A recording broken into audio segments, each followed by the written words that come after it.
Хундудунхут. Многие из нас слышали в детстве фразу «гора уга», когда мы садились за стол с неумытыми руками.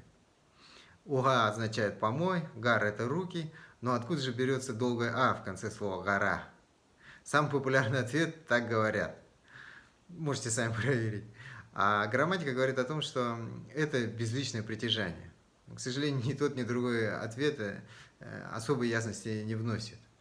В то же время логика здесь достаточно простая. Гора– это сокращение от Орынго горые. То есть Орынго– это свои, а горые– это руки в винительном падеже. Кого что свои руки. Ие– это окончание винительного падежа.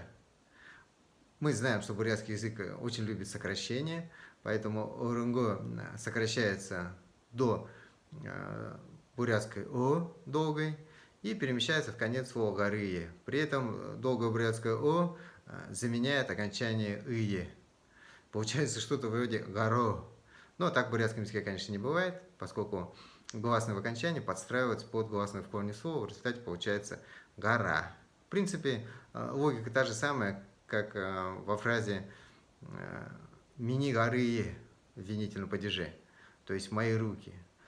Местоимение «мини» сокращается до «мни» и перемещается в конец слова «горые». Единственное, что оно не заменяет «ие», а присоединяется к нему, в результате получается «горыемни».